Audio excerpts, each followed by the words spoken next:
Any online seller in Japan is very cautious about the language you can use to market these products, because they're non-medical supplements, which means you cannot make any direct claims about the health benefits of these products. And so, yeah, which is actually a big obstacle for my company, at least, finding clever ways to show what the product does without directly saying what it's supposed to do. And so I remember we first put it up for sale, and we had all of this prepared language about that wasn't exactly saying what it was going to do, but just in a clever way, saying that, like, oh, don't be red, or your red's not for you, so some things like this.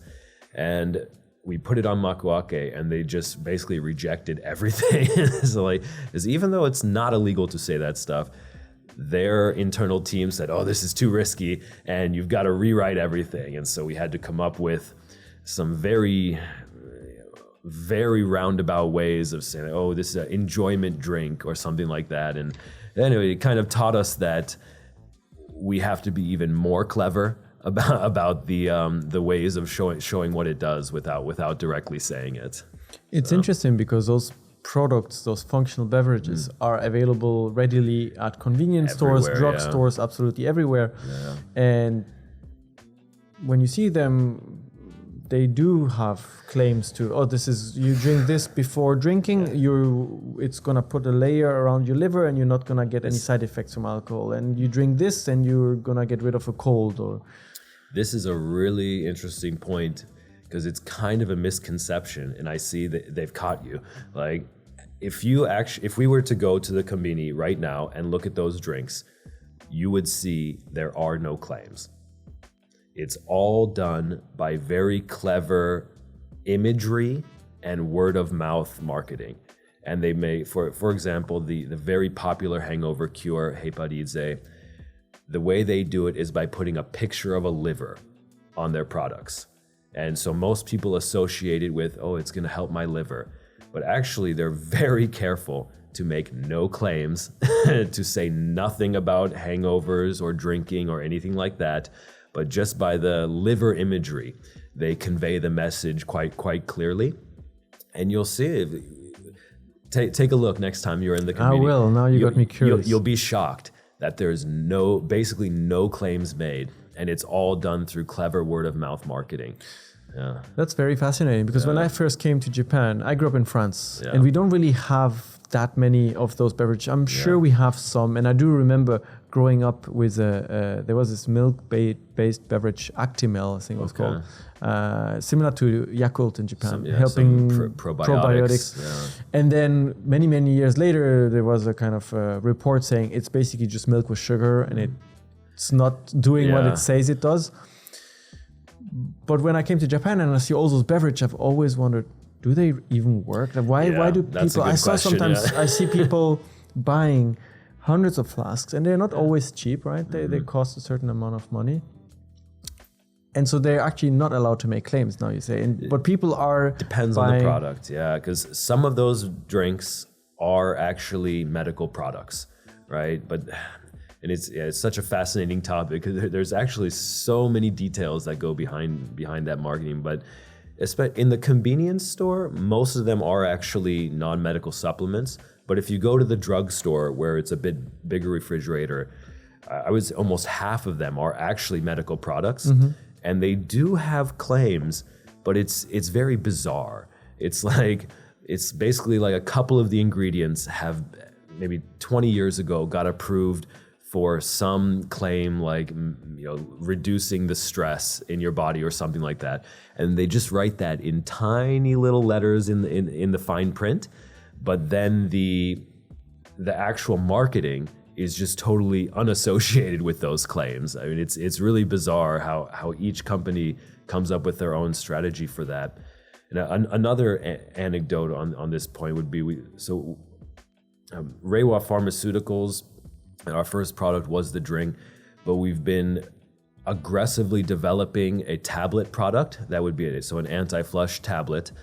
And there's a couple products already in the market that let's say they have similar ingredients to what we're trying to make, and those ingredients have maybe 20 years ago they were approved for some type of medical use, and it's very weird. It's like, it's okay, this will reduce your feeling of appetite after drinking alcohol, or this will make you feel better the next day, or if you're pregnant, this will reduce your fatigue. Just a very like laundry list of just very broad claims.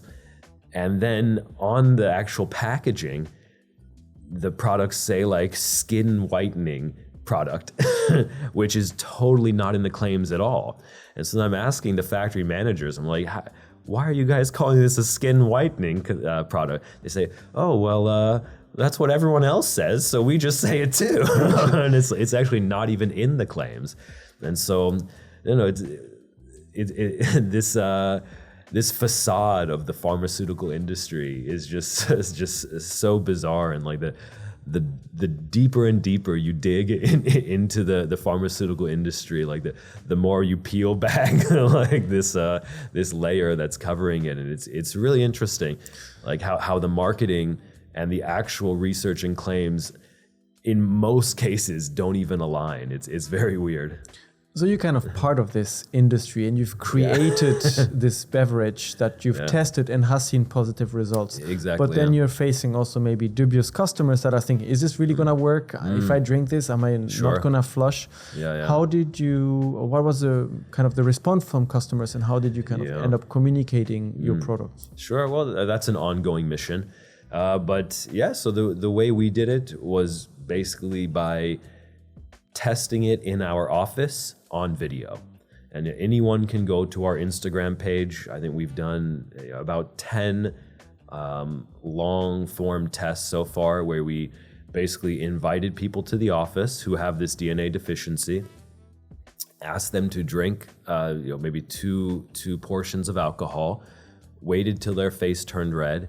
We prepared a couple of basically skin palettes with its 27 differentiations between white and red, and then just measured their face color as they drank alcohol, saw it go up to the top, and then allow them to take our drink, wait about 30-40 minutes, and then start seeing the facial color slowly turn back to white. And so we just recorded these videos. So we did the facial color. We also measured their heart rate. And actually the people with this alcohol flush reaction, it's not only the facial color, they get quite a few other negative side effects, such as their heart rate usually doubles with no activity just from drinking alcohol.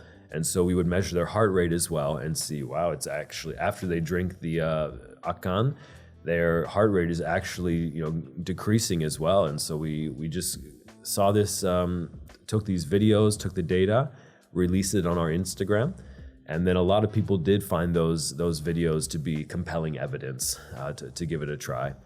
But it's an ongoing struggle to find the best ways to so now you have to find your clever way to kind of communicate and go around the regulations towards kind of claims of products.